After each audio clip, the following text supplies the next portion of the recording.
Assalamualaikum warahmatullahi wabarakatuh. Perkenalkan, nama saya Endah Rahma, mahasiswa Ilmu Politik 2018. Saya akan sedikit menjelaskan video tentang mata kuliah kajian kepemiluan saya. Yang pertama tentang pemilu. Kita semua pasti tahu apa itu pemilu. Pemilihan umum atau yang sering disebut dengan general election merupakan sarana untuk mewujudkan kedaulatan rakyat dengan tujuan memilih para wakil rakyat dan pemimpin politik dari level terendah sampai dengan level tertinggi. Mengapa perlu dilaksanakan pemilu? Salah satu alasan politiknya, pemilu adalah sebagai sirkulasi kekuasaan politik. Alasan filosofisnya, pemilu sebagai sarana perwujudan kontrak sosial atau sosial kontrak antara pemerintah dan rakyat. Alasan klasiknya, pemilu biasa dilakukan dalam sebuah negara yang sistem politiknya demokratis. Lalu, bagaimana hubungan antara pemilu dan demokrasi? Pertama, ciri penting bagi suatu sistem politik di mana tidak ada negara yang disebut demokratis jika di negara itu tidak ada pemilu yang bebas, jujur, dan adil yang dilaksanakan secara rutin untuk memilih wakil-wakil rakyat atau pemimpin politik. Kedua, produk dari proses demokratisasi. Pemilu merupakan konsekuensi logis dari diperluasnya hak-hak politik rakyat.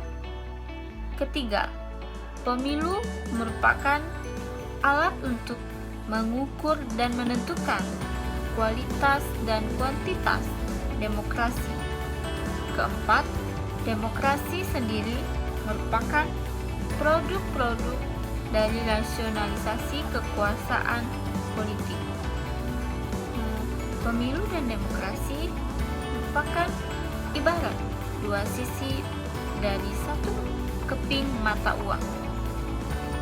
Suatu negara tidak bisa dikatakan demokratis apabila tidak ada melaksanakan pemilu. Sebaliknya, suatu negara tidak akan bisa melaksanakan pemilu yang demokratis jika negara tersebut tidak memiliki sistem politik yang demokratis. Salah satu tujuan dari pemilu adalah untuk memfasilitasi berlangsungnya secara damai, sukses kekuasaan yang dipilih secara periodik. Tujuan selanjutnya, pemilihan umum sebagai sarana penyaluran hak-hak asasi warga negara, terutama hak politik. Adapun asas pemilu yaitu luber jurdil, langsung, umum, bebas, rahasia, jujur dan adil. Berikut akan saya jelaskan tentang list proportional representation system. Di dalam setiap pemilu, list proporsional setiap partai politik atau kelompok menampilkan sebuah daftar calon untuk daerah pemilihan beranggota banyak atau multi-member electoral district. Memilih untuk partai dan partai akan mendapatkan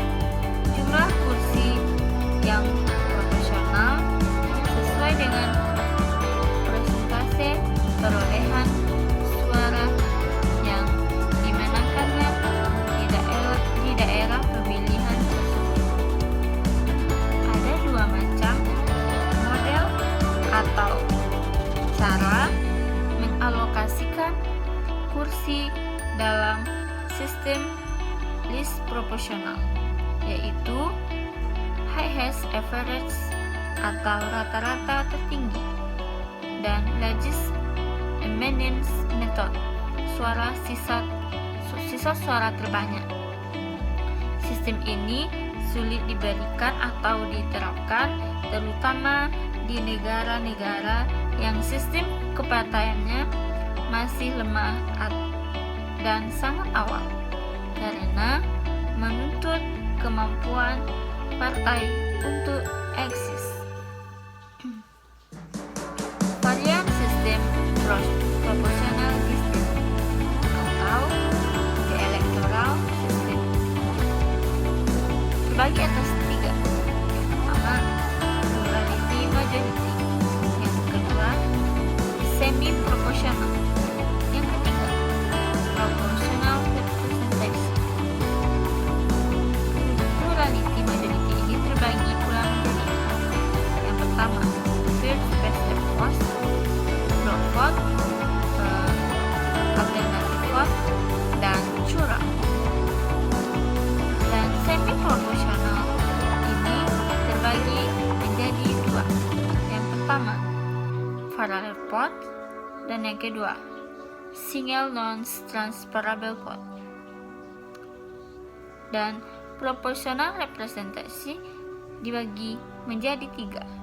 Yang pertama, proporsionalis, yang kedua, STF, dan yang ketiga, mixed member.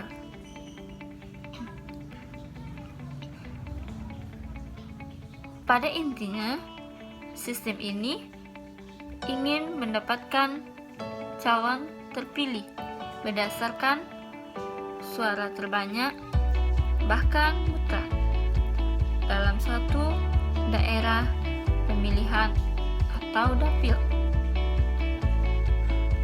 Sistem mengharuskan adanya sebuah negara dibagi ke dalam banyak dapil.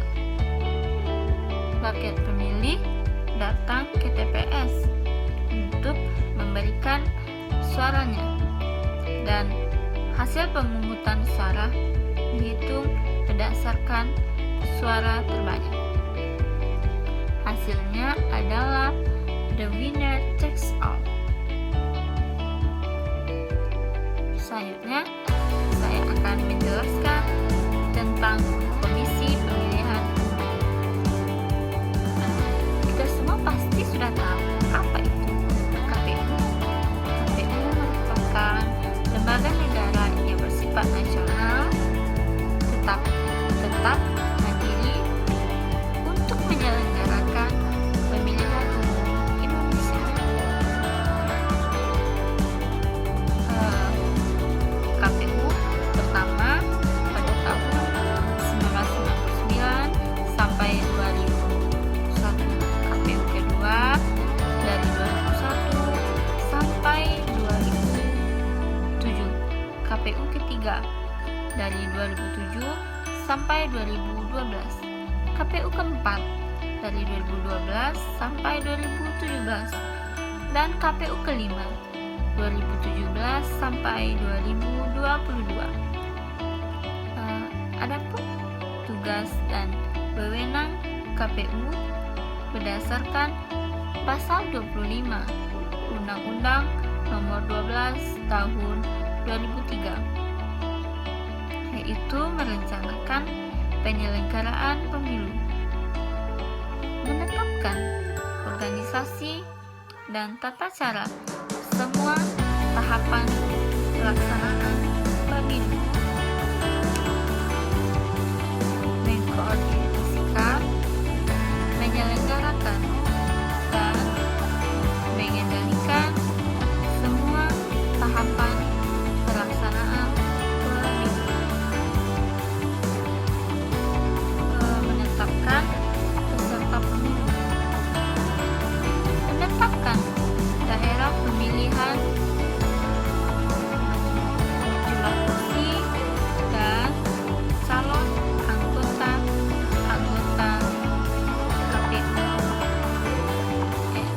anggota DPR, DPD, DPRD provinsi, dan DPRD kabupaten, atau kota.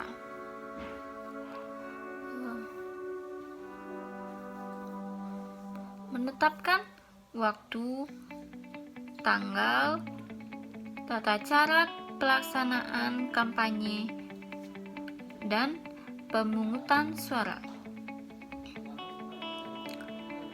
Menetapkan hasil pemilu dan mengumumkan calon terpilih anggota DPR, DPD, DPRD provinsi, dan DPRD kabupaten atau kota.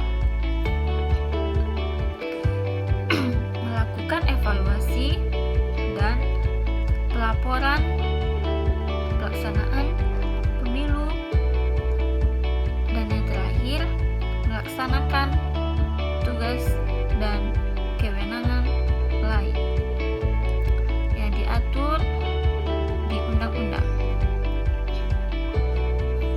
Berikut saya akan jelaskan sedikit singkat tentang